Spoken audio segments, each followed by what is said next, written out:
제가 좋아하는 가수 중에 하덕규 씨라는 분이 계십니다. 지금은 백석대학교 실용음악과 교수로 재직하시는 분인데, 이분이 1980년대에 시인과 촌장이라는 듀엣을 만들어서 노래를 불렀는데, 이제 상대 파트너가 함춘호 씨라고 우리나라의 기타를 가장 잘 치는 분 가운데 한 분이시고요. 이분이 작사 작곡해서 부른 노래 가운데 참 가사말이 아름답고 음률이 너무 아름다운 노래들이 많이 있습니다. 가시나무, 제2의 찬송가, 복음성가라고 하는 그런 자신의 내면의 그 갈등의 고백들을 담은 가시나무나 또는 사랑일기와 같은 이러한 노래들은 너무 주옥 같은 노래들이지요. 이분이 이제 그 또 하나의 또 대중들에게 영향을 주고 또 사람들이 좋아하는 노래를 만들었는데, 그 노래가 자유라는 노래였어요. 아마 1980년대 대학생활이나 살았던 사람들은 그게 라디오에서 그 노래가 나오는 것을 들었을 텐데, 그 가사 가운데 껍질 속에서 살고 있었네 내 어린 영혼, 껍질이 난지 내가 껍질인지도 모르고 라는 그런 가사가 나와요. 껍질이 난지 내가 껍질인지도 모르고 그 껍질 속에서 살고 있는 어린 영혼, 껍질 속에서 울고 있는 영혼이라는 그 갓산말을 가지고 세상을 살아가는데 자기가 살고 싶은 삶이 아니라 껍질의 삶, 가짜의 삶, 짝퉁의 삶을 살 수밖에 없는 그러한 마음의 번뇌들을, 그러면서 진정 원하는 것은 자유의 삶, 참 자기를 찾는 삶이라는 것들을 이렇게 노래하는 것들 들었거든요.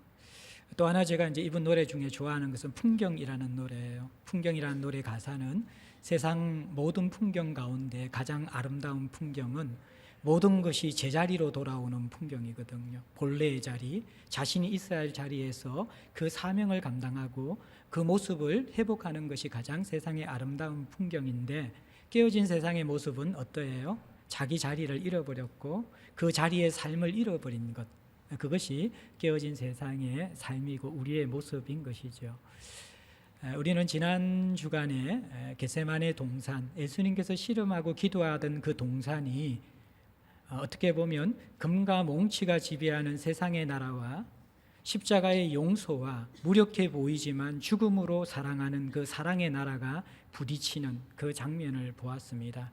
그리고 금과 몽치가 이길 수 없는 하나님 나라, 금과 몽치는 본래 악을 제어하고 정의를 세우기 위한 것인데, 죄로 깨어진 세상의 금과 몽치는 약하고 억울한 자를 짓누르고 가지고 욕심을 부리는 자들을 보호하는 역할로 변질되어져 있죠.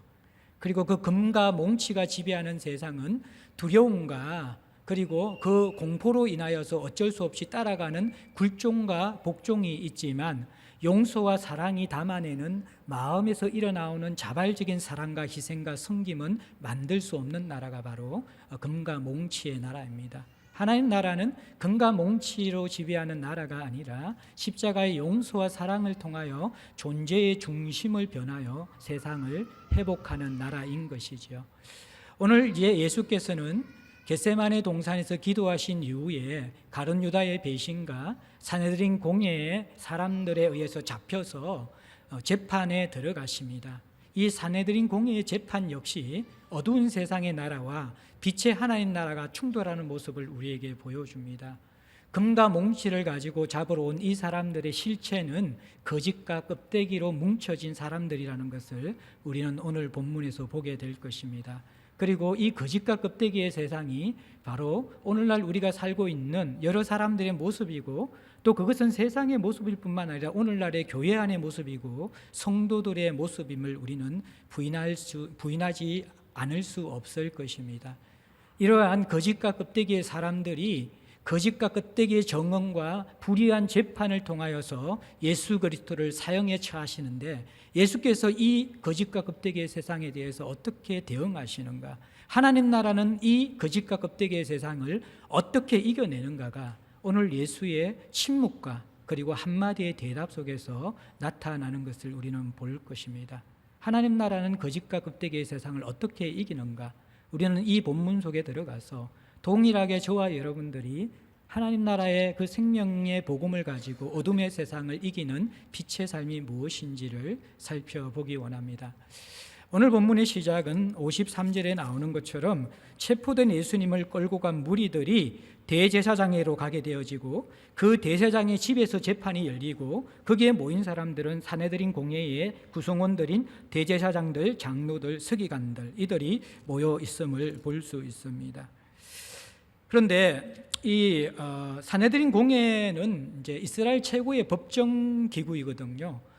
그래서 이곳에는 모세의 70장로 제도, 모세의 장인 이드로의 조언을 받아서 장로를 세우는데 그게 70장로 제도의 시초이거든요. 이것을 본받아서 이 사내들인 공회라는 70명으로 구성되어진 법정기구가 세워진 것이죠. 그곳에서 억울한 사람들, 죄를 지은 사람들, 갈등이 일어난 사람들을 불러다가 공정한 재판을 통하여서 사건을 해결하는 역할을 감당하는 것이 사내들인 공회입니다. 그런데 오늘 이 사내들인 공회는 굉장히 불법적인 불이한 절차를 밟으며 재판을 진행하는 것을 우리는 먼저 볼 수 있어요. 예수님께서는 마가복음뿐만 아니라 사복음서 전체를 통해서 볼 때 세 번의 종교 심판, 종교적인 심의 과정을 거칩니다. 먼저는 마가복음에서 생략되어진 안나스라는 제사장에게 가서 예비적인 신문을 받습니다. 안나스는 지금 현 제사장인 가야바의 장인이 되고 전 제사장입니다. 그 안나스에게 가서 먼저 예비적인 신문을 받고 그 다음에 예수께서는 대제사장 가야바에게로 옮겨집니다. 오늘 본문은 밤중에 가야바에게 잡혀온 장면, 그리고 거기에서 심의하고 심판하는 그 내용을 기록한 것입니다. 그리고 한밤중에 재판 이후에 새벽에 다시 한번 사내들인 공회가 모집되어 가지고 최종 판결을 내리는 세 번의 재판을 통하여 예수의 사형 재판이 마무리됩니다. 오늘은 이 두 번째 사내들인 공회의 재판인데, 이 재판에 문제가 있는 것은 사내들인 공회에서 재판을 열 때에는 기본적으로 평일날 매일 열 수 있습니다. 해가 떠서 해가 질 때까지 재판이 진행될 수 있고요. 그렇지만 재판을 열지 못하는 시기가 있습니다. 안식일에는 공회의 재판을 열 수가 없습니다. 그리고 유대인들이 지키는 절기 속에서는 공회의 재판을 열 수가 없습니다. 그리고 한밤중에는 재판을 열 수가 없습니다. 굉장히 시급한, 아주 위급한 재판이 아닌 경우에는 한밤중에는 재판이 열리는 법이 없습니다. 그리고 재판이 열릴 때는 반드시 2명 이상의 복수의 정인을 통해서만 재판이 성립되어집니다. 한 사람의 고소자와 정인을 통해서는 재판이 성립되지 않습니다. 신명기 율법에서는 2사람의 일치된 정인이 있을 때만이 그것이 죄로 물어질 수 있기 때문에 2명 이상의 복수의 정인이 있어야만 되는 것입니다. 그리고 만약 이 재판을 통해서 사형을 언도받게 되어질 때, 사형에 해당하는 제목으로 재판을 받게 될 때 그 사형의 재판을 받은 사람은 자신을 위해서 변호할 수 있는 기회와 시간이 충분히 주어집니다. 그리고 사형에 대한 재판은 단회 재판이 아니라 반드시 재심을 하도록 되어 있습니다. 일정한 시간 이후에 재심을 통하여서 함부로 사람의 생명을 불의한 재판을 통해서 죽이지 않도록 철저하게 이 모든 장치들을 만들어 놓은 것이 사내들인 공회의 재판입니다. 그런데 오늘 예수님의 재판은 이 모든 사내들인 공회의 기본적인 법적인 절차를 무시한 재판이라는 거예요. 언제 저질러집니까? 유월절 절기 속에서 사내들인 공회의 재판이 진행됩니다. 이스라엘의 절기 가운데서도 가장 풍성하면서 모든 이스라엘 백성들이 가장 중요하게 생각했던 유월절 절기 안에 재판이 진행되어집니다. 이것 자체가 불법이죠. 그리고 재판이 진행된 시간이 언제입니까? 밤입니다. 한밤중에 여러분들 재판이 진행되는 경우는 오늘날 현대사회에도 거의 없습니다. 그런데 이 고대사회에서 한밤중에 재판이 진행되는 경우에는 거의 드물다고 봐야만 합니다. 그런데 오늘 이 재판은 한밤중에 재판이 진행됩니다. 그리고 또 하나 뭡니까? 이 재판이 어디에서 진행되냐 그러면 본래 재판, 그리고 중요한 재판은 시장이나 모든 사람들이 다 참여할 수 있는 열린 공간에서 진행돼야 되는데, 오늘 이 재판은 가야바 개인의 집들 안에서 은밀하게 진행되는 재판임을 우리가 알 수 있습니다. 모든 절차를 무시한 것이죠. 그리고 오늘 여러분들 본문 속에 들어가면 복수의 정인들, 여러 번의 정인들이 나오잖아요. 이 모든 정인들은 거짓 정언들을 통해서 하나도 일치되지 않는 증거들을 내세우는 엉망진창의 재판의 진행 과정을 우리가 볼 수 있습니다. 어쩌면 여러분들 예수님 당시나 오늘날 당시나 그렇게 낯설지 않는 재판의 모습들이 우리에게 있는 것을 보는 것이죠. 자, 재판 절차만 문제인가? 재판 절차만 문제가 아니라 이 재판을 진행하는 사람들 역시 엄청난 문제가 있다는 것을 볼 수 있어요. 55절 봐요. 55절 보면 대제사장들과 온 공회가 예수를 죽이려고 그를 칠 증거를 찾되 얻지 못하니. 성경의 지식이 있는 사람은 여기에서 이상한 것을 좀 많이 발견해야 되고, 또 법적인 지식이 있는 사람이 또 이 구절을 읽으면 정상이 아니라는 것을 발견해야 됩니다. 이 구절 속에서는. 왜 그러냐 그러면, 첫 번째, 성경적 지식이 있는 사람들은 55절의 이 구절이 정상이 아니라는 것을 알아야 되는데, 그게 뭐냐 그러면 대제사장들이라는 단어예요. 여러분, 대제사장은 구약을 좀 읽은 사람들은요, 제사장은 종신직입니다. 대제사장이 될 수 있는 사람은 아론의 직계 후손이죠. 그리고 그 직계 후손이 대제사장이 되어지면 대제사장은 죽을 때까지 그 직분을 감당합니다. 그런데 지금 예수님을 재판하는데 대제사장이 단수가 아니라 복수예요. 들이에요.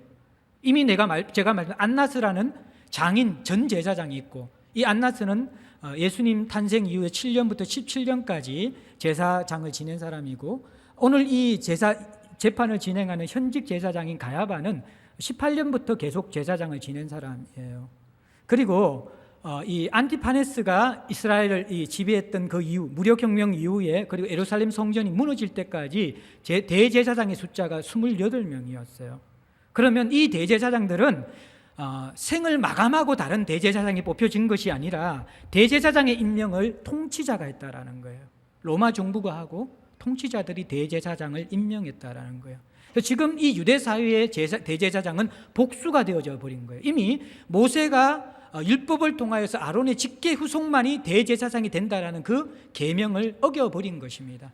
그래서 이 대제사장은 이 정권의 정치적인 흐름과 방향과 거기에 협조할 수 있는 성향에 의해서 임명되기도 하고 잘리기도 하는 것이 그 당시의 대제사장의 운명이었다라는 거예요.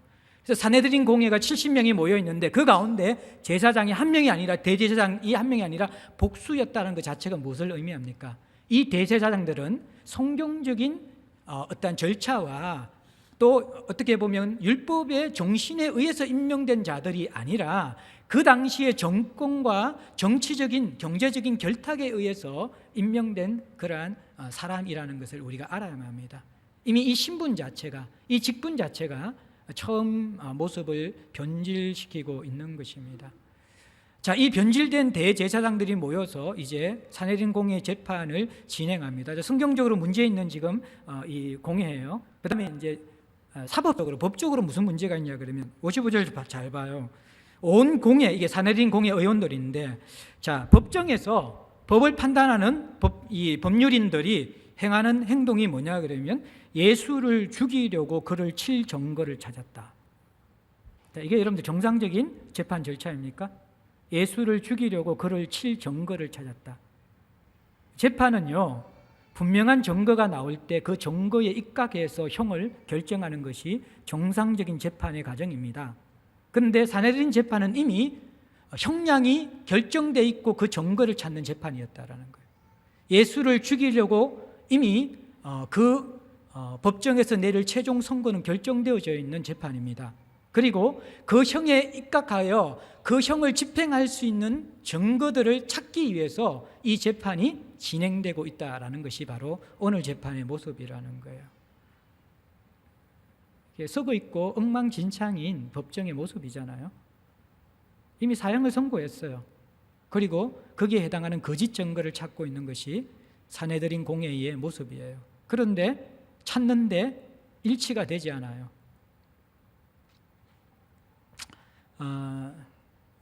MBC 기자에서 해직되어진 최성우 PD가 최근에 다큐 영화를 만들었는데 그것이 자백이라는 영화예요.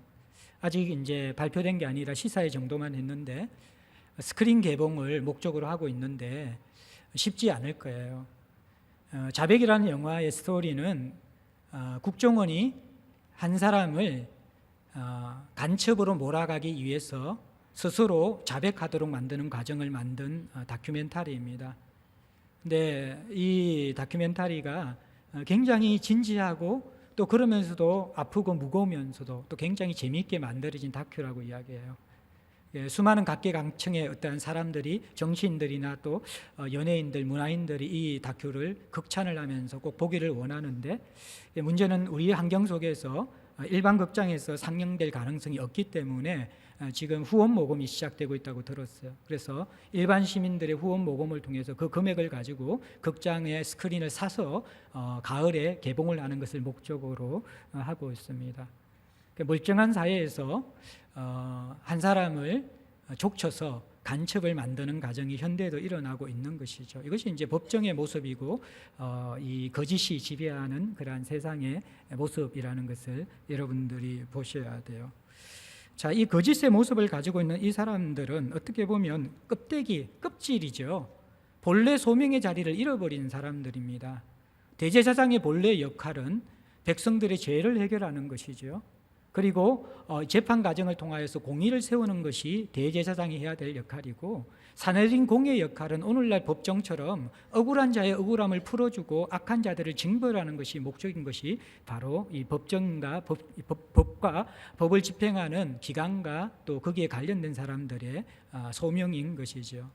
그런데 오늘 이 본문에 보면 어느 한 사람, 이 사내들인 공회에 있는 사람들, 금과 몽치를 진 사람들의 실체는 진실한 사람이었고 그 소명과 본래의 본질의 자리에 충실한 사람이 없다라는 것입니다. 대제사장과 그 온 공회들은 예수를 이미 죽이려고 작정하고 재판을 진행하고 있고요. 여기에 거짓 정인들이 또 등장하잖아요. 여러분들 보세요. 56절에 보면 예수를 쳐서 거짓 증언한 자가 많다. 그런데 그 증언이 서로 일치하지 못했다. 가룟 유다가 예수를 배반할 마음을 먹고 종교 지도자를 찾아갔을 때 종교 지도자들은 눈의 가시와 같은 예수를 제거하고 싶은데 제거할 방도를 찾지 못했는데 이것이 웬 떡이냐 그러면서 가룟 유다의 도움을 받아서 유월절 그 중심에서 사람들의 그 군중들의 눈을 피하여서 빨리 이 예수를 처형할 전략들을 다 짰던 것이죠. 그래서 군중과 멀리 떨어져 있는 겟세마네 동산까지 찾아가서 예수를 체포하는 데 성공합니다. 그리고 불법적인 재판을 한밤중에 이미 비밀 조직을 통해서 다 모아가지고 23명 이상이 모이면 이 사내들인 공회 재판은 진행될 수 있는데 아마 더 이상의 사람들이 모였던 것 같아요. 그래서 한밤중에 재판이 진행됩니다. 불법으로.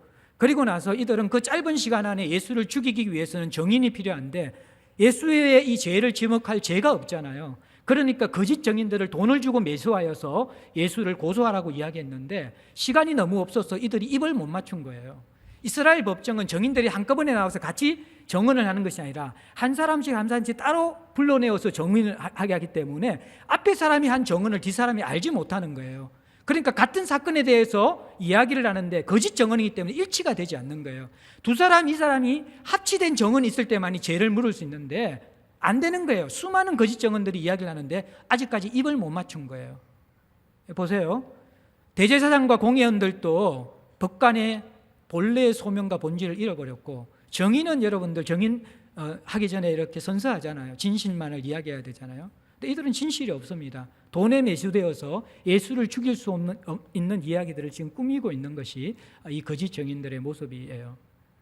그러면서 이들이 예수를 죽이기 위해서 이것저것 해도 안 되니까 치명타를 날리기 위해서 이 가지고 나오는 사건이 57절, 58절 말인데 58절, 59절 말인데 그건 뭐냐? 그러면 예수님께서 성전에서 가르치면서 이 성전을 홀라 내가 이 성전을 사흘 만에 다시 짓겠다 그렇게 이야기했다라는 거예요. 이게 요한복음 2장 19절에 나오는 말이거든요. 이 예수님의 이 메시지의 원래의 뜻은 참된 성전인 자신의 육체, 이 육체가 이들의 모함을 통하여서 십자가에서 죽게 될 것이라는 거예요. 그런데 이 깨어진 성전, 참된 성전인 예수의 육체가 깨어지고 죽게 될 것이지만 사흘 만에 부활할 것을 가르치는 예수의 몸, 예수의 성전의 죽음과 부활을 이 사람들에게 가르친 내용인데 이것을 사람들이 예수의 몸의 죽음과 부활로 생각하지 않고 헤롯 성전, 눈에 보이는 이 예루살렘 성전이 예수께서 무너뜨리고 또 기적을 통하여서 손으로 짓지 않고 다른 방법으로 지을 것이다 그렇게 이야기했다라고 그렇게 거짓 증언을 하고 있는데 이것도 일치되지 않았어요. 그런데 유대의 중범죄 가운데 해당하는 것은 성전을 파괴한다는 것은 엄청난 범죄이거든요. 그렇기 때문에 만약 이것이 법정의 증거로 채택될 때는 사형까지는 몰라도 이 예수가 굉장히 중형을 선고받을 수 있는 것이 바로 이게 성전 모독죄이고 성전 파괴죄라는 거예요. 이것도 이제 맞지 않아서 죽이지 못하는 것이 오늘 모습입니다. 그리고 또 하나 여러분들 나오는 본래의 자리를 찾지 못한 사람이 또 한 사람이 있어요. 대제사장도 못 찾고 또 그 공회 의원들도 자기가 해야 될 소명의 자리, 본래 자기의 직분과 자기의 위치가 거기인데 거기와 다른 인생, 다른 태도, 다른 방향으로 살아가고 있잖아요. 그렇죠? 또 한 사람이 나오는데 그게 뭐예요? 54절의 베드로입니다. 베드로는 어떻게 나옵니까? 베드로가 예수를 멀찍이 따라갔다. 대제사장들 구석에서 불을 쬐고 있었다. 그렇게 이야기해요. 본래 제자는 스승에 가장 가까이 있어야 되는 사람이에요. 스승의 말에 가장 귀담아 듣고 바로 옆에 딱 붙어 있어야 되는 게 제자잖아요. 스승이 위험에 처할 때 제자들은, 충성된 제자들은 자신이 위험을 먼저 당하는 것이 제자의 본분이지요. 그런데 오늘 베드로는 멀찍이 따라갔다. 그렇게 이야기하고 있습니다. 제자의 모습을 잃어버린 모습. 이 사내들인 공회에 나오는 이 모든 무리들은 뭡니까? 껍데기예요, 껍데기. 본래 소명의 자리, 부름받은 자리, 그 자리에서 그 부름받은 삶과 전혀 상관없는 삶을 살아가는데 그 껍데기의 삶에서 살아가는 삶의 방식은 거짓이라는 방식이라는 거예요. 거짓이라는 방식. 여러분들 이것이 슬픈 게, 충격적인 게, 제가 이것을 거짓과 껍데기의 세상나라라고 이야기했잖아요. 근데 실제는 세상나라가 아닙니다. 이들은 누구입니까? 유대의 종교 지도자들이고 예루살렘 성전 안에 있는 자들입니다. 오늘날로 이야기하면 목사들이고 그리고 교회 안에 성도들의 모습이라는 거예요. 세상나라가 아니죠, 실제로는.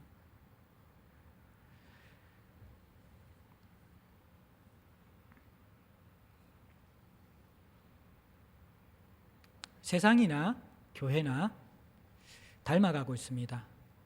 금과 몽치를 숭배한다는 데서 닮아가고 있고요.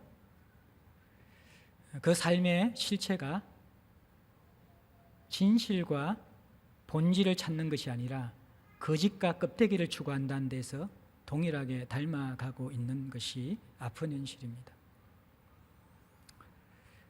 우리는 거짓의 세상 나라에 살고 있습니다. 언론을 믿을 수 없습니다. 어느 국민들도 뉴스를 뉴스 그대로 믿지 않습니다. 슬픈 현실이죠. 우리는 법원의 판결을 신뢰하지 않습니다. 가진 자들은 무슨 죄를 저질러도, 억울해서 사람이 죽어도 그 사람은 무혐의가 되어지고 무죄가 되어집니다.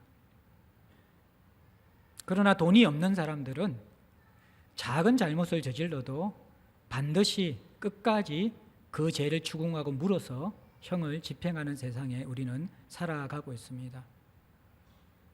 그래서 우리는 법의 판단을 별로 신뢰하지 않는 시대를 지금 살아갑니다.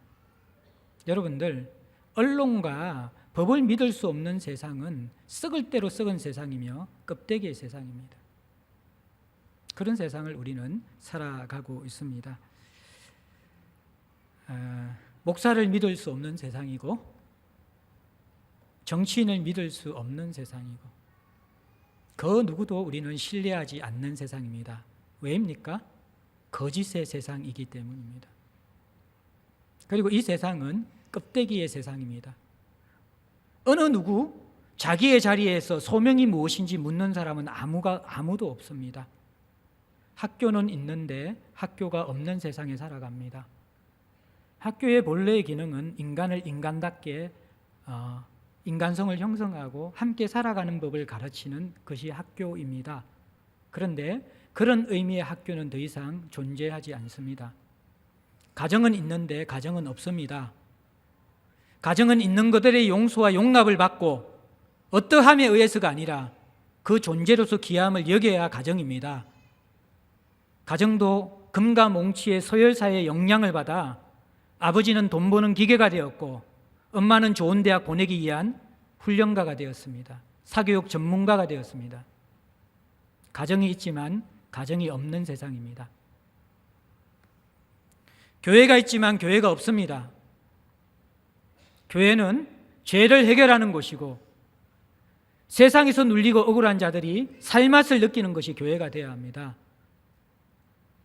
근데 제 교회에 와서 죄가 해결되는 것이 아니라 죄의 충동을 받고 죄를 발견합니다. 그리고 억울한 사람이 더 억울함을 당할 수 있는 구조가 교회 안에도 있습니다. 교회가 있지만 교회는 없습니다.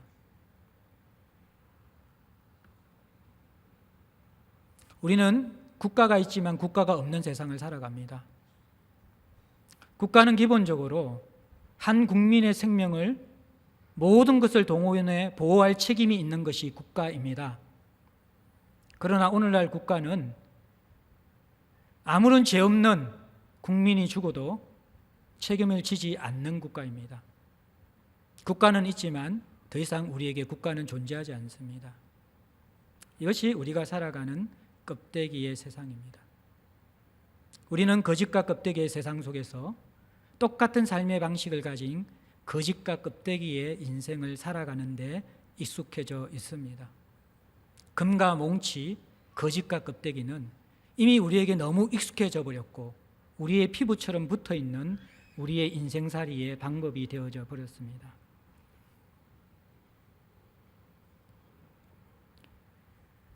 이러한 어둠의 세상 나라를 하나님 나라는 이길 수 있을까요? 성도는 이길 수 있을까요? 교회는 새로운 대안을 만들 수 있을까요? 우리는 이 거짓과 껍데기의 사람들 속에서 가장 불의한 재판을 받으시는 예수 안에서 해답을 발견해야만 합니다. 예수의 신문은 계속 이어집니다. 거짓 정언들의 정언을 통하여서 죄를 묻지 못하게 되어지자 법정의 재판관인 재판장인 대제사장이 직접 신문하기 위해서 났습니다. 이것은 법정에서 있어서는 안 될 불의한 일이지요. 대제사장, 법정의 재판관은 직접 죄인을 신문하고 죄를 묻는 사람이 아닙니다. 이 사람이 예수의 죄를 묻기 위해서 직접 났습니다. 그러면서 어떻게 합니까? 60절 보세요. 대제사장이 가운데 일어서서 예수에게 물어 이르되 너는 아무 대답도 없느냐? 이 사람이 너를 치는 증거가 어떠하냐 하되 예수를 추궁합니다. 왜 침묵해? 법정을 모독해. 빨리 대답해. 너 아무 말도 안 하면 너 사형시킬 거야. 아무 말도 안 하면 너는 이 죄를 인정하는 것 아니야? 왜 입을 닫고 있어? 두려움을 주면서 예수를 위협합니다.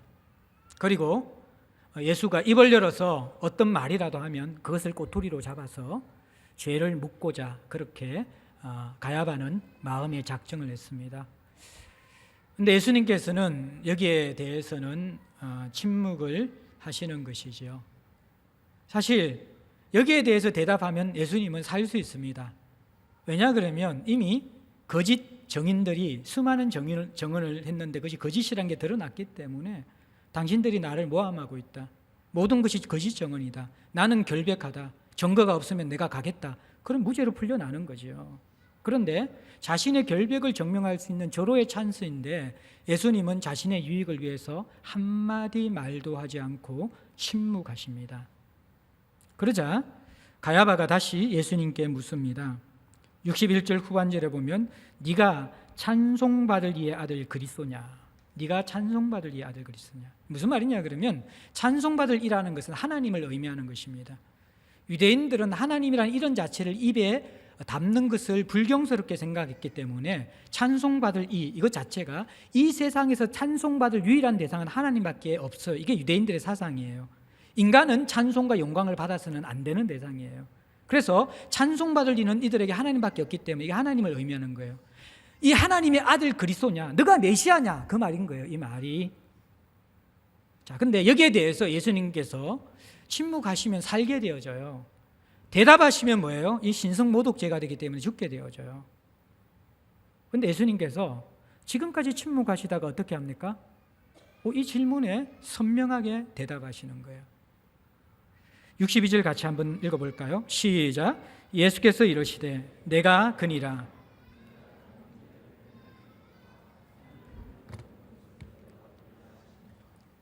내가 그니라.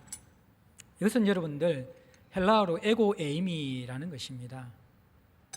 이 단어가 구약의 히브리어로 사용될 때는 출애굽기에서 모세가 하나님을 향하여서 만약에 바로가 당신이 누군가 물으면 뭐라고 대답하니까? 그러니까 I am who I am. 나는 스스로 존재하는 자다. 에고 에이미. 이게 바로 이 대답 똑같은 대답이에요. 내가 그니라 이 대답은 뭐냐 그러면 내가 메시아가 맞다라는 거예요. 그리고 그보다 더 큰 의미가 있습니다. 그건 뭐냐면 에고 에이미는 뭐냐면 나는 스스로 존재하는 자다.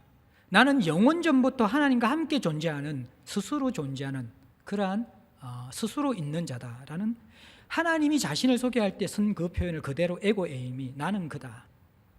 예수께서 쓰시고 그리고 시편 110편 1절과 다니엘서 7장 13절을 인용하여서 메시아인 나는 너희들이 생각하는 다임 메시아가 아니다. 정치적 해방자가 아니다. 나는 태초부터 창세전의 영광 가운데 있던 창조주다. 그리고 마지막 재림 때 너희들을 심판할 심판주다. 그것이 바로 내 신분이고 내가 메시아다. 예수의 대답은요, 가야바가 원했던 대답 그 이상의 대답입니다. 가야바는 그냥 너 다윗 메시아지. 다윗의 후손으로 올 정치적 메시아지. 그 질문을 했어요. 예? 근데 이제 근데 메시아 자체가 된다는 그것은 잘못이 아니거든요. 진짜 메시아일 수 있으니까. 근데 그게 거짓이면 신성모독이기 때문에 죽게 되는 거예요. 근데 예수께서는 그 수준의 대답을 하신 게 아니라는 거예요. 나는 다윗의 후손 메시아가 아니다. 이미 제가 다뤘잖아요. 다윗의 주가 되는 메시아다라는 거예요. 에고 에이미. 나는 창조자라는 거예요. 나는 재판장에 나는 너희들에게 죄인으로 피고인으로 서 있지만 나는 본래 신분이 마지막 날에 너희 모두를 심판할 심판주다. 예수의 선언이에요. 나는 창세전에부터 있던 창조주이고 마지막 날까지 있으면서 마지막 날에는 지금 앞에 있는 너희 모두를 천지 만물을 심판할 심판주가 바로 나다. 예수님 대답이에요.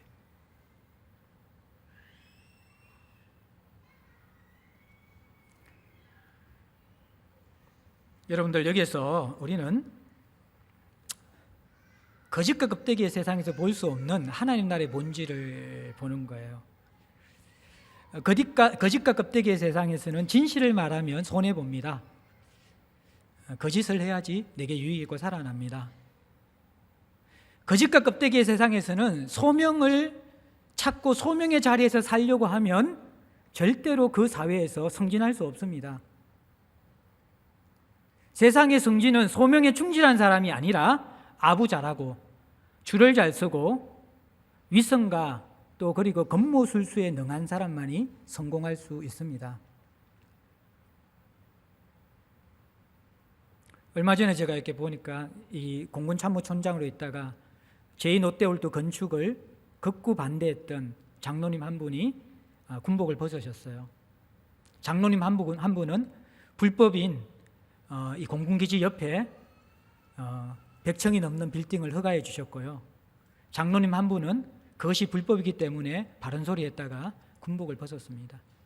그것이 우리가 살아가고 있는 세상의 현실입니다. 세상은 진실이 밥 먹여주냐? 소명에 충실한 게 우리 인생을 지켜주냐? 비웃고 있습니다. 그래서 사람들은 거짓과 껍데기로 살아가는 것이죠. 그것이 세상을 살아가는 가장 현명한 처세술입니다. 오늘 예수님의 모습은 정반대의 모습이지요. 사실은 진실을 말하면서 무죄를 선언받을 수 있는데 예수는 침묵합니다. 그리고 침묵하면 살 수 있는데 예수님은 명확하게 답변하십니다. 에고 에이미, 내가 그다. 그리고 그 이상이다.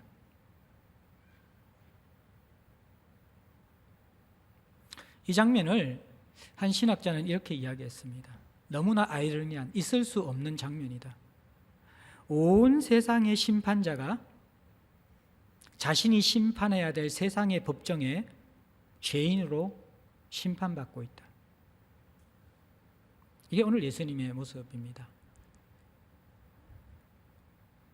너무 역설적인 모습이죠. 근데 이 모습이 무엇인지 아십니까?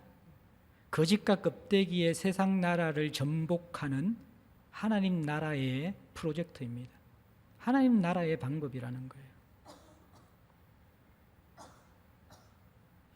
우리는 금과 몽치를 이기기 위해서 베드로처럼 또 다른 금과 몽치를 들든지 아니면 마가처럼 옷을 벗고 도망가는데 익숙한 삶의 방식을 가지고 있죠.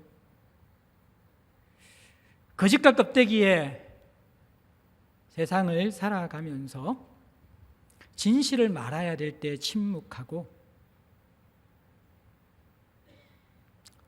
싸워야 될 때 비겁하게 거짓을 말하거나 아니면 베드로처럼 멀찍하게 따라가는 삶에 익숙해 있습니다. 교회 성도들도 자기에게 위기되는 상황이면 한 발짝 안으로 들어옵니다. 예수 안으로 들어오지요. 예수께서 우리에게 코스트를, 대가를 요구하실 때 우리는 멀찍이 따라갑니다. 그런데 역설적인 하나님 나라의 백성의 모습을 예수께서 보여주시는데 거짓과 껍데기의 세상에서 세상을 이기는 방법은 내가 옳다고 우기면서 싸우면서 의를 드러내는 것으로만 해결되는 것이 아니라는 것입니다. 세상은 자기의 유익을 위해서 거짓과 껍질을 덮었습니다. 그런데 예수께서는 하나님 나라를 위해서 자신을 죽이고 소명의 자리, 본래의 자리에 서 계신 것입니다. 여러분들이 하나님 나라의 일을 할 때는요, 사실 우리는 이 땅을 심판할 재판장들입니다.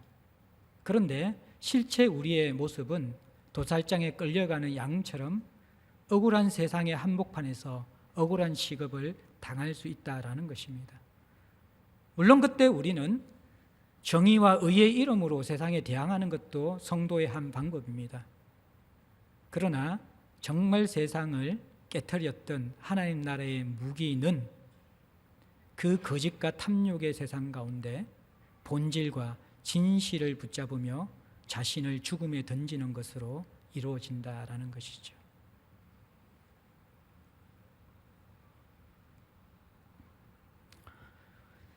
예수님은 이 방법을 선택하셨죠. 너무나 어리석고 무력한 방법을 선택하셨습니다. 살아날 길을 막아버리고 죽을 길을 열어놓으셨습니다. 예수는 그것을 자신의 소명의 자리라고 생각했습니다. 그것이 승리의 길이라고 생각했고 그것이 하나님 나라가 세워지는 방법이라고 그는 확신하셨습니다.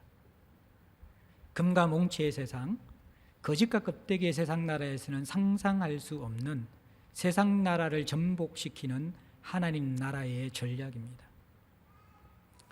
그 전략을 사용한 예수님의 방법이 먹혀 들어갑니까? 먹혀 들어갑니까? 일시적으로는, 그리고 적시의 반응들은 보십시오. 어떻게 나타납니까? 63절에 대제사장은 자기 옷을 찢었습니다. 그리고 정인이 더 필요 없다.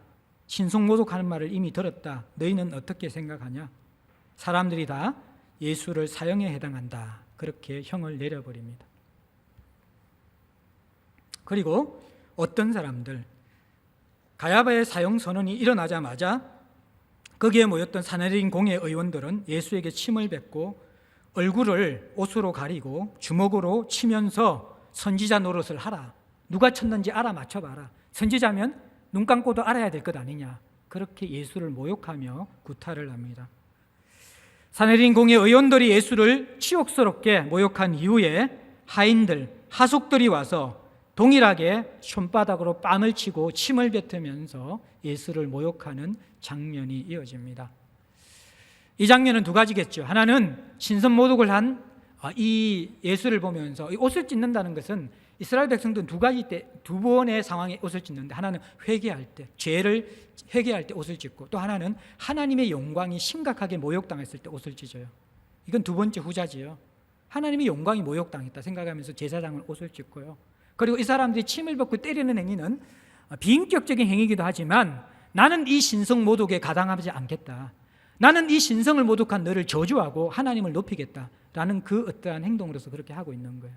그러면서 침을 뱉고 뺨을 때리고 또 얼굴을 가리고 나서 주먹으로 때면서 너가 정말 선지자면 알아맞혀봐라.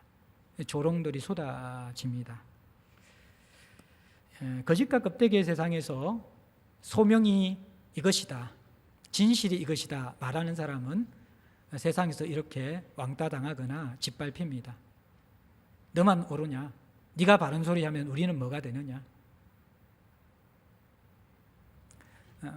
어둠의 세상은 빛의 나라를 좋아 안 합니다. 사람은 진실한 사람들을 싫어합니다. 그리고 사람들은 자기의 소명에 충실한 사람들을 싫어합니다. 왜냐하면 그 사람이 없을 때 나도 빛이었는데 그 사람이 있음을 통해서 나는 어둠이 되기 때문에 그 사람의 존재를 싫어합니다. 세상은 그런 곳입니다. 사람들은 그렇게 살아갑니다. 그래서 우리는 이 어둠과 거짓과 껍데기의 세상에서 본질과 생명을 구하며 그 길을 걸으려고 할 때 예수가 당했던 수욕과 냉대를 꼭 같이 받을 수 있습니다. 제자는 스승보다 클 수 없는 자입니다. 스승이 당하신 그 모습이 우리가 따라가며 당할 수밖에 없는 모습임을 우리는 기억해야만 합니다. 사랑하는 성도 여러분들, 그러면 이제 하나님 나라는 무력하게 끝난 것입니까? 역시 금과 몽치가 이기고 거짓과 껍데기가 이기는 세상, 그것이 우리의 현실입니까? 아니죠. 세상은 결코 어둠의 세상은 결코 빛의 세상을 이길 수 없습니다. 금과 몽치에 십자가의 용서와 자신을 내어주는 사랑으로 대응한 예수가 로마를 정복했죠. 거짓과 껍데기에 이 판결에 의해서 십자가에 돌아가신 그분은 거짓과 껍데기의 세상을 심판하러 오실 것입니다. 그리고 정의와 공의를 세우실 분이십니다. 어둠은 한 번도 빛을 이긴 적이 없습니다. 극지를 탐험하는 사람들은 가장 무서운 것이 며칠, 몇 주 동안 지속되는 밤이라고 합니다. 칠흑 같은 밤에는 자기 얼굴도 보이지 않습니다.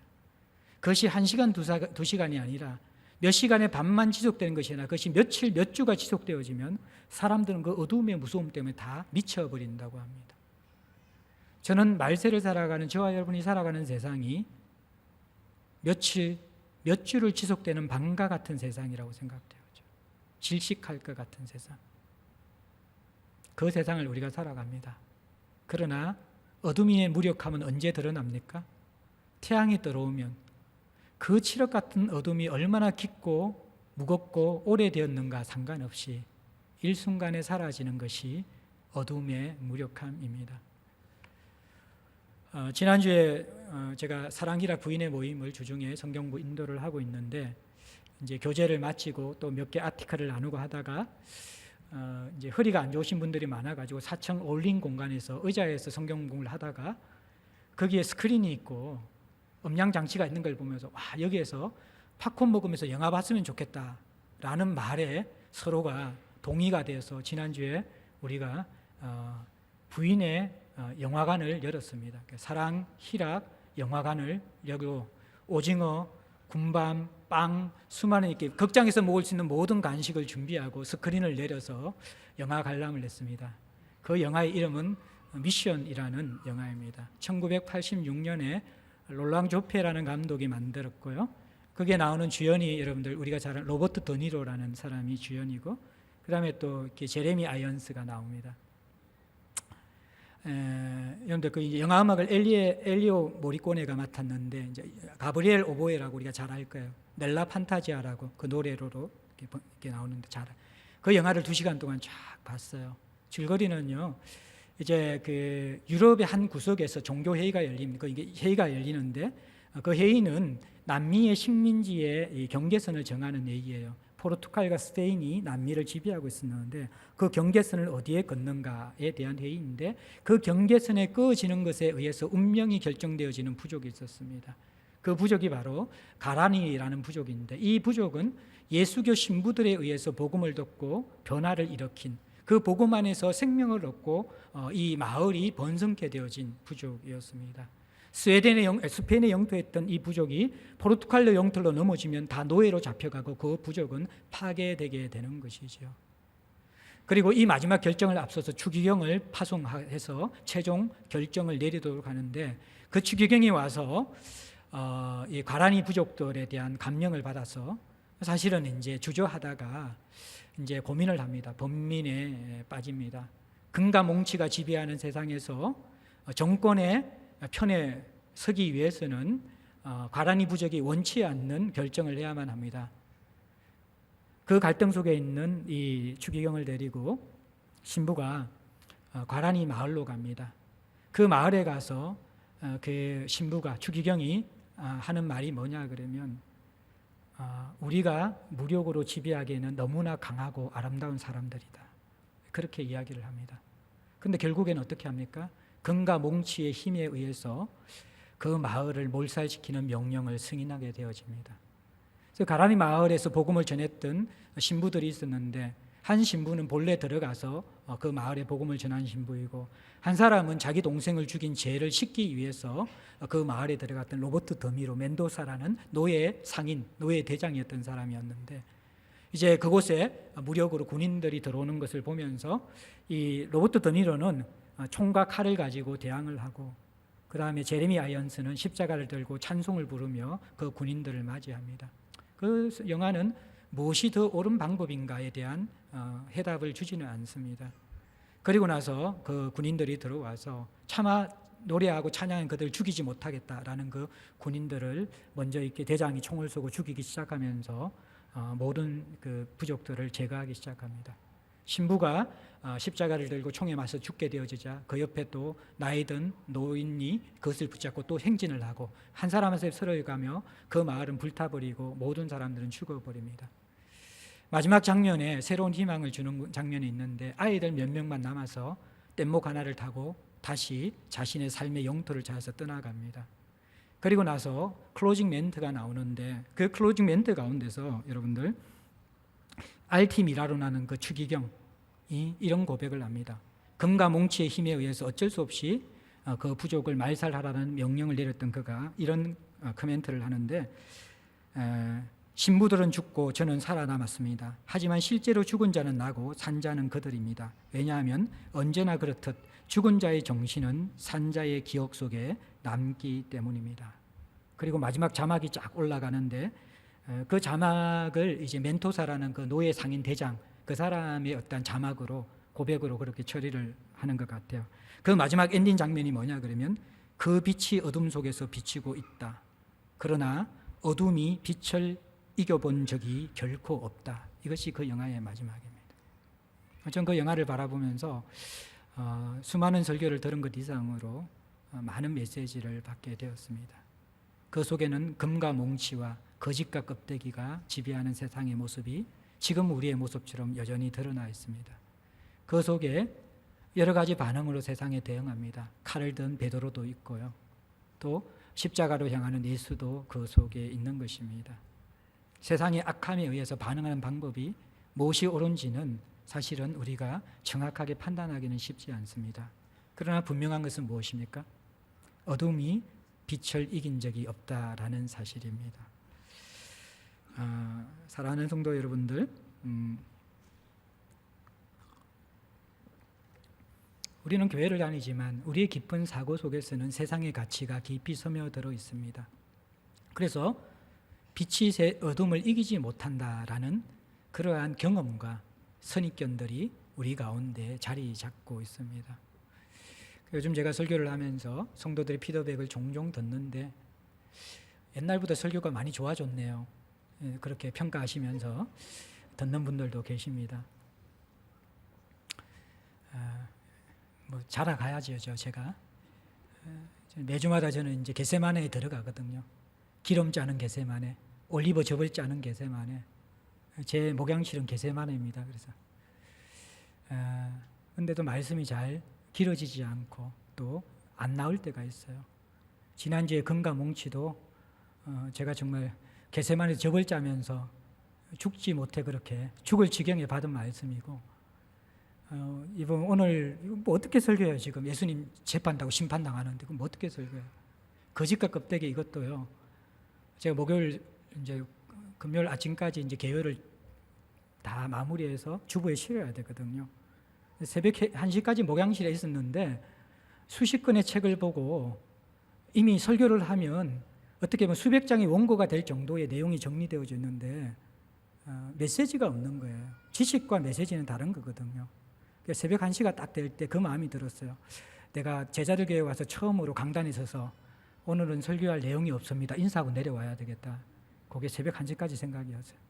그리고 불 끄고 나오려고 그러는데 마음이 너무 힘들어가지고 멍하게 한 30분을 앉아있다가 그 다음에 정말 저벌잠에서 은혜를 받아서 이 인사이트를 주시더라고요.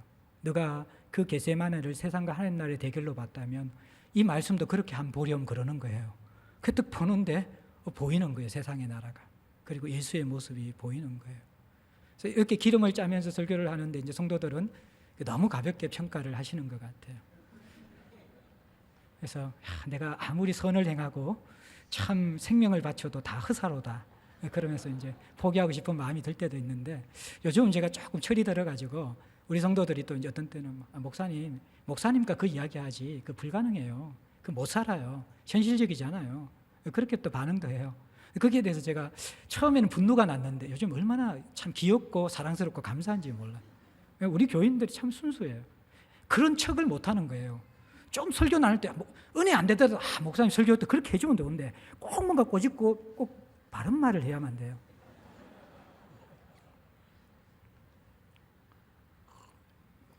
이게 이제 변화될 가능성이 있는 거죠. 진실하니까. 예? 근데 또 하나 이제 제 마음에 안타까움이 있어요. 아픔이 있어요. 그건 뭐냐 그러면 하나님 나라의 생명을 경험하지 못하고 신앙생활하면 참 불쌍할 텐데. 세상 사는 것도 힘든데 목사가 주일날 교회하는 성도들 코카콜라 의자에 앉혀놓고 다른 교회는 예배도 일찍 끝나주더만 무슨 할 이야기도 그것도 그것 같은데 맨날 1시간 가까이 설교를 하고 고통스럽게 여러분들 하잖아요. 그 설교 내용이 여러분들께 예배 드리고 나면 뭔가 위로받고 막 그래야 되는데 더 뭔가 무거운 돌덩어리 하나 가지고 안 그래도 힘들어 죽겠는데 또 돌덩어리 하나 지고 가는 거란 설교 듣고 나서 주의 날이 아니고 주길날 와가지고 이게 설교 듣고 죽고 교회 섬기고 죽고 죽어서 나가는 이게 시체가 되어서 나가는 이 제자들 교회 다니는 여러분들이 참 불쌍하잖아요. 여러분들 기억하셔야 돼요. 성도의 길이요 역설적인 거예요. 역설적인 거예요. 여러분들은 세상을 살아가기 위해서 금과 몽치를 원하잖아요. 예수님은 여러분이 그걸 들려주는 분 아니라는 거예요. 여러분은 이 거짓과 껍데기의 세상에서 조금 더 현명하게 살아갈 수 있는 처세술, 긍정적인 사고방식 원하잖아요. 축복 원하잖아요. 예수님은 우리에게 그거 주시는 분 아니라는 거예요. 죽으라는 것입니다. 네가 이 성경 말씀대로 못 산다라는 것입니다. 그런데 그 무력한 하나님 나라에 금과 몽치의 십자가에 자신을 못 박는 그 방법이 세상 정복하는 하나님의 전략이고요. 다 거짓과 껍데기로 살아가며 덩쳐먹는 이 세상 가운데 내가 살아날 수 있을 때 나를 죽이고 그 소명의 자리에 있는 것. 그것이 성도와 교회의 삶이라는 것. 국가가 있는데 국가가 없는 세상. 가정이 있는데 가정이 없는 세상. 교회가 있는데 교회가 없는 세상을 우리가 살아가고 있잖아요. 이 세상에서 정말 필요한 복음이 무엇입니까? 제자리를 찾으라는 거예요. 제자리를 찾으라는 거예요. 정신 차리고 제자리 찾으라는 거예요. 세상의 방식으로 세상을 이길 수 없습니다. 죽어야지. 무력한 방법으로 하나님 앞에 엎드려져야지. 그 겟세마네에 기름을 짜는 실험이 있어야지. 그곳에서 세상의 가치로 뒤범벅이 되어 있는 우리가 와장창 깨어지면서 보이지 않던 그 빛의 하나님 나라가 우리를 지배할 때만이 성도의 삶이 일어나고 세상을 이기는 교회의 삶이 일어나고 세상을 두렵게 하는 하나님 나라의 모습이 드러나게 되는 거예요. 우리가 그것을 잃었기 때문에 세상에 밟히고 있는 것이고 세상은 더 어두워져 가고 있는 것입니다.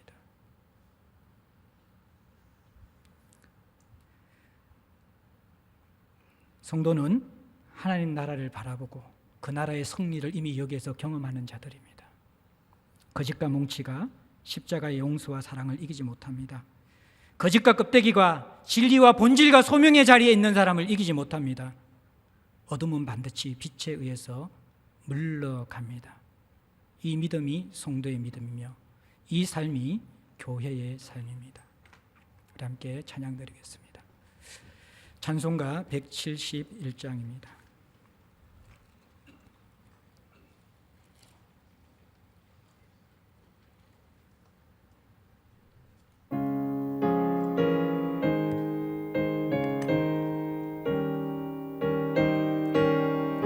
하나님의 독생자 예수, 하나님의 독생자 예수, 날 위하여 오시었네. 내 모든 죄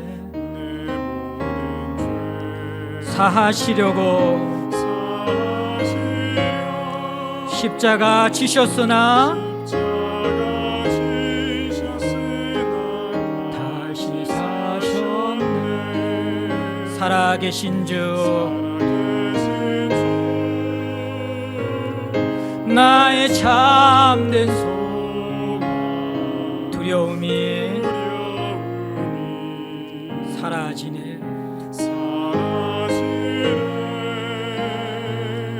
사랑의 주내 갈 길 인도하니 내 모든 삶의 기쁨 늘 충만하네. 주 안에서 거듭난 우리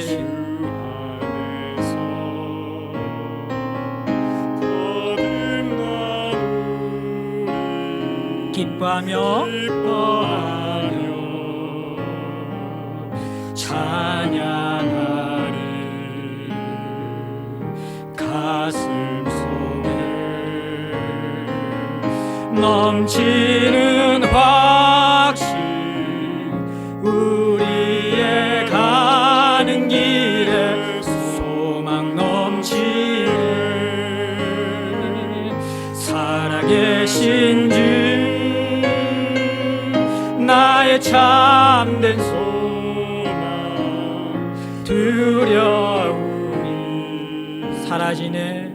사라지네. 사랑의 주내 갈 길 인도하니 내 모든 삶의 기쁨 늘 충만하네. 선한 싸움 다 마친 후에 다 마친 후 우리 주님 배우리라. 배우리라. 사망 권세 다 물리치고 다 물리치고 주님이 다스리시니 영광 넘치는 아멘. 살아계신 주, 살아계신 주 나의 참된 소망, 두려움이 사라지네. 사랑의 주내 갈 길 인도하니 삶의 기쁨 늘 충만하네. 우리 받은 말씀 가지고 같이 한번 기도할까요? 여러분들, 금과 몽치가 이기지 못하고 거짓과 껍데기가 이기지 못하는 하나님 나라, 그것이 우리가 받은 나라입니다. 이 세상에 너무 깊이 짓눌러 살아가던 우리들이기 때문에 그 나라를 발견하고 그 나라를 누리고 그 나라의 승리를 나의 것으로 삼지 못하는 것, 그게 우리의 연약한 현실이죠. 그러나 우리가 겟세마의 실험과 믿음과 하나님의 은혜가 있을 때 바로 지금 여기에서 거짓과 껍데기를 이길 수 있고 금과 몽치를 이길 수 있는 십자가, 그리고 우리가 있어야 될 소명의 자리, 그 자리가 우리의 부르심이고 우리의 생명의 자리이고 승리의 자리입니다. 하나님, 우리에게 어둠을 이기는 빛의 힘을 깨우쳐 주십시오. 우리를 붙잡고 있는 이 세상의 가치가 진리에 의해서 좀 무너지게 하여 주시고 보이지 않는 희미한 하나님 나라가 강력하게 우리에게 선명하게 보일 수 있게 십자가 안에서, 예수의 생명 안에서 그 나라 발견하고 살아가게 해 주십시오. 같이 한번 기도했으면 좋겠습니다. 기도하겠습니다.